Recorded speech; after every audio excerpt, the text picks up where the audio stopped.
हमारे बच्चों को हमारे सामने लाया जाता है, हथकड़ियाँ उनको लगी होती हैं, उनके मुंह पे काले कपड़े चढ़ाए होते हैं। क्या देखते हैं, हमारा खून जल जाता है उस टाइम। हमारे बच्चों को फ्री किया जाए, उनकी कोई सजा बनती है, उनको तरीके से सिविल कोर्ट में पेश किया जाए। मेरी फिर भी अपील है, मेरा कोई शिकवा नहीं है, कोई कुछ भी नहीं है, ना हमारे शिकवों पे किसी ने कभी गौर किया है। मेरी अपील ही है चीफ जस्टिस साहब से भी, आर्मी चीफ साहब से, इन सब से, मीडिया वालों से भी कि काइंडली इसको अब उठाएंगे। इतना लाइट इशू नहीं है। 9 मई ये सुनते सुनते हमें 10 माह हो गए। इतना ही सीरियस इशू है तो इसके लिए लार्जर बेंच आप लोग क्यों नहीं बनाते हैं? फुल बेंच बनाए ना।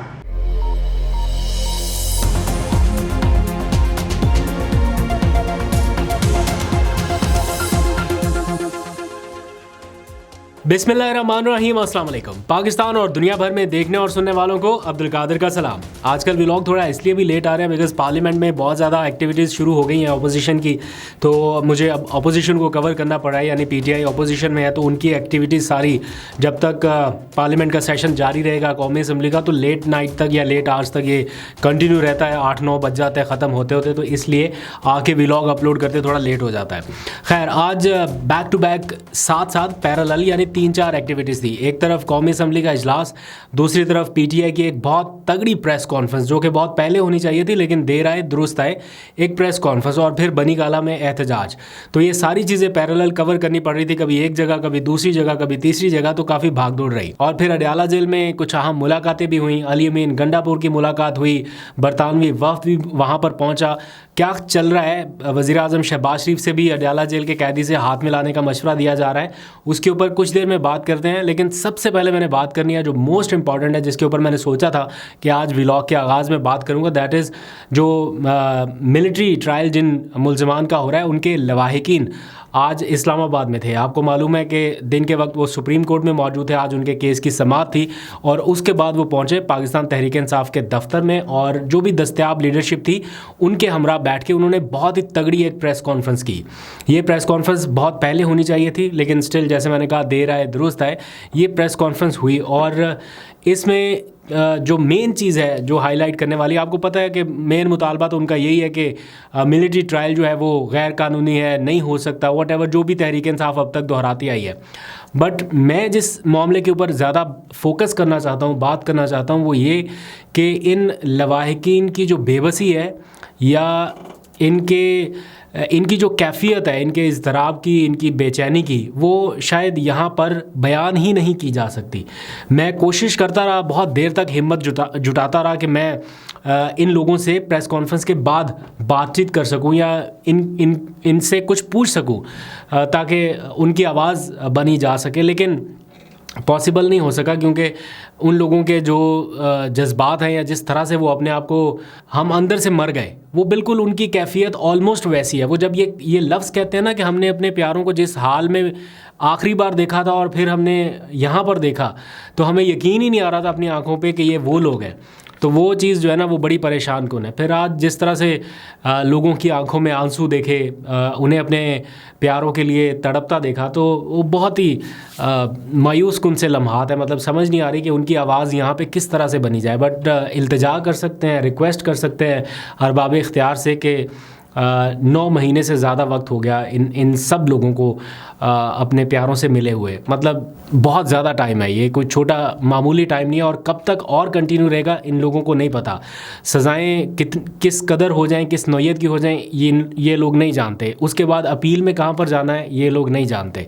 तो आज भी ये सारे लोग कह रहे थे कि कम अज़ कम हमारी आवाज़ बने, या साहब इक़्तिदार से बार बार ये दरख्वास्तें कर रहे थे कि अगर कोई गलती कोताही हो भी गई है तो उसकी इतनी बड़ी सज़ा ना दें। तो खैर देखते हैं कि कब लोगों के दिल नरम होते हैं, अल्लाह करे हो जाएं। लेकिन ये आज की मेन हाईलाइट थी, एक बड़ी अहम प्रेस कॉन्फ्रेंस थी और बड़ा ज़रूरी था कि कम अज़ कम इन लोगों की आवाज़ बना जाए। फिर आज आपको पता है सुप्रीम कोर्ट में इनका केस था, तो वहाँ पर भी एक चीज़ तो चलो अच्छी हुई कि जो 6 रुकनी बेंच जो समाअत कर रहा था, उन्होंने इन लोगों की दरख्वास्त मंजूर कर ली कि लार्जर बेंच बनाया जाए, या 6 रुकनी से बड़ा करके 9 रुकनी बेंच बना दिया जाए, या 12 रुकनी या फुल कोर्ट जितना भी बड़ा बेंच बनाया जाए। तो वो दरख्वास्त इन लोगों की आज मंजूर कर ली गई है और मामला वापस भेज दिया गया है 3 रुकनी जजेस की कमेटी के पास जो बेंच को फॉर्म करती है। अब देखते हैं कि वो कितना लार्जर बेंच बनाते हैं, लेकिन ये ज़रूर है कि एक एक लम्हा जो है वो इन लोगों पे किस कदर भारी गुजर रहा है। वो आपने आज उनके वालिद की गुफ्तगू भी सुनी होगी, हसन न्याजी के, वो किस कदर टूटा हुआ शख्स नज़र आया। हालांकि वो बड़े मजबूत असाब का मालिक नज़र आता है, लेकिन यहाँ पर बतौर वालिद वो कमज़ोर और बेबस नज़र आ रहा था। एनीवेज़ आगे बढ़ते हैं। आज बनी गाला में एक एहतजाज हुआ और फिर अडयाला जेल में कुछ मुलाकातें और पार्लियामेंट का सेशन। पार्लियामेंट के सेशन पे मैं थोड़ी देर में आता हूँ। बनी गाला के एहतजाज के ऊपर बात करते हैं। बहुत टाइम के बाद आज बनी गाला में एक प्रोटेस्ट हुआ और हमें बताया गया कि जनाब बुशरा बीबी की जो कैद है उसके ख़िलाफ़ या जो उनकी तबीयत नासाज है और सहूलियात नहीं मिल रही उसके ख़िलाफ़ एहतजाज हो रहा है और कुछ कारकुनान बनी गाला पहुँच के एहतजाज करेंगे। तो इससे पहले कि कारकुनान वहाँ पर पहुँचते, इस्लामाबाद पुलिस की बड़ी तादाद जो है वो बनी गाला पहुंच गई और उन्होंने जो मरकज़ी बैरियर है उसका कंट्रोल संभाल लिया। एक तरह से कारकुनान को वहां तक तो पहुंचने की इजाज़त नहीं थी, लेकिन जो कारकुनान पहुंच सके वो इमरान खान चौक पर इकट्ठा हुए और उन्होंने काफ़ी नारेबाजी की, एहतजाज किया। इमरान खान की रिहाई का, बुशरा बीबी की रिहाई का बारहा मुतालबा करते रहे। हाथों में प्ले कार्ड्स, बैनर सब कुछ उठा रखा था और ख़ूब नारेबाजी हुई। थोड़ी देर के लिए डेमॉन्स्ट्रेशन थी, लेकिन उसके बाद फिर कारकुनान वहाँ से डिस्पर्स हो गए। अब अडयाला जेल की मुलाकातों की अगर बात की जाए तो एक तो मुलाकात हुई अली अमीन गंडापुर की। ये मुलाकात जो है ये बाकी मुलाकातों से मुझे इसलिए भी अहम लगती है क्योंकि इसमें कुछ बड़े अहम डिसीजन जो है वो हो सकते हैं और अगर कोई पॉलिटिकली ब्रेक थ्रू होना है इमरान खान के साथ तो वो मेरा ख्याल है इस मुलाकात के थ्रू होना है, not from the lawyers and, because वो तो अपने केसेस को लड़ रहे हैं और बाकी सारा कुछ कर रहे हैं। तो जो सियासी लीडरशिप जिसके पास थोड़ी पावर हो निगोशिएट करने के लिए या डायलॉग करने के लिए या कोई पैगाम रसानी के लिए भी, एट द मोमेंट तो मैंने कल के व्लॉग में भी बताया ना कि कुछ नहीं हो रहा, बिल्कुल डेड एंड है, लेकिन स्टिल अगर कहीं से बर्फ़ पिघलनी है तो वो इन मुलाकातों की रोशनी में ही कुछ ना कुछ हो सकता है। तो देखते हैं कब ब्रेक थ्रू हो सकता है। लेकिन मुझे वैसे एक और इतला भी मिली कि मिशाल यूसुफजई जो है उनकी वजारत है या जो भी है उनका ओहदा वो शायद ख़तरे में है, क्योंकि आज की मुलाकात में इस बारे में भी बात होना थी। मुझे नहीं मालूम कि हो गई है या नहीं हुई, लेकिन ज़राए ऐसा बताते हैं कि अली अमीन गंडापुर हिमसेल्फ जो है वो शायद मुतमिन नहीं है या उनके कुछ और लोग जो है वो मिशाल यूसुफजई की कारकर्दगी से मुतमिन नहीं है और आए रोज़ कोई ना कोई नया तनाज़ा बन रहा है। तो हो सकता है उन्हें उनकी जो जिम्मेदारियां दी गई हैं उनसे अलग कर दिया जाए। खैर ये अभी इनिशियल इन्फॉर्मेशन है, पता नहीं इमरान खान ने उसकी मंजूरी दी है या अभी कंटिन्यू करने का कहा है, ये बाद में पता चलेगा, लेकिन ये भी एक अपडेट है। फिर आज पता चला कि बरतानवी वफ्द अडयाला जेल पहुँचा और उन्होंने भी मुलाकात की।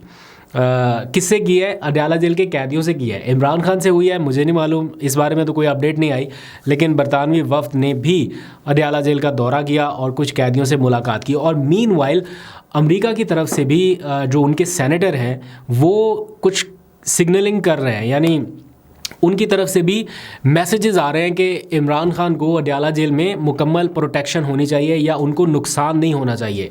तो बरतानवी वफ्द का ये दौरा करना, उधर से अमेरिकन सेनेटर्स के कुछ पैगाम आना और उसको भी बड़ा हाईलाइट किया जा रहा है। तो ये कुछ चीज़ें हैं जो जिनको डेवलपिंग स्टोरी के तौर पर लिया जा सकता है। मैं कोई एग्जैजरेट नहीं कर रहा कि कोई पहुँच गया इमरान खान के पास या बस अभी कुछ होने लगा, लेकिन इस तरह के डेवलपमेंट्स जो हैं वो खुशाइंद हैं और इन्हीं की रोशनी में आगे चल के भी कुछ, क्योंकि अमेरिकन का अगर प्रेशर रहेगा उनके सेनेटर्स का, वो कहते हैं एटलीस्ट ये तो किया जा सकता है कि इमरान खान की जो सिक्योरिटी है उसको यकीनी बनाया जा सके। और वो अपने जो यहाँ पे एम्बेसडर हैं उनसे भी ये मुतालबा कर चुके हैं कि कम अज़ कम उन्हें जाके इमरान खान से जेल में मुलाकात करनी चाहिए। तो अगर वो बरतानवी वफ्द आके मुलाकात कर चुका तो हो सकता है आने वाले दिनों में अमरीकी वफ्द भी कोई आके मुलाकात करे। बाकी कैदियों के साथ साथ इमरान खान भी एक कैदी हैं, उनसे भी मुलाकात की जा सकती है। तो लेट्स सी, कोई इस बारे में अपडेट होगी तो वो आपसे ज़रूर शेयर करेंगे। अब आ जाइए ज़रा कौमी असम्बली की तरफ। बड़ा एक माहौल बना हुआ है, एक टेंशन बनी हुई है कि कौन होगा पब्लिक अकाउंट्स कमेटी का चेयरमैन। तो पब्लिक अकाउंट्स कमेटी होती क्या है? बेसिकली अवामी मंसूबे जितने भी हैं उनके ऊपर कितने अखराजात हुए, किसने मंजूरी दी, शफाफ अंदाज से खर्च हुए या नहीं हुए, इन सब चीज़ों का ऑडिट करने के लिए एक पब्लिक अकाउंट्स कमेटी है। इसमें बड़े बड़े अफसरान को तलब किया जा सकता है, बड़े बड़े सरकारी ओहदों पर मौजूद लोगों को भी पब्लिक अकाउंट्स कमेटी तलब करके उनसे पूछ सकती है कि हाँ जी ये मंजूरी कैसे हुई, यहाँ पर कैसे पैसा खर्च हुआ, ये ऑडिट ठीक हुआ नहीं हुआ, तो काफ़ी इनके पास इख्तियारात होते हैं। तो अब पब्लिक अकाउंट्स कमेटी जो है ये कोई रूल्स के मुताबिक तयशुदा चीज़ नहीं है कि ये अपोजिशन के पास ही जानी है।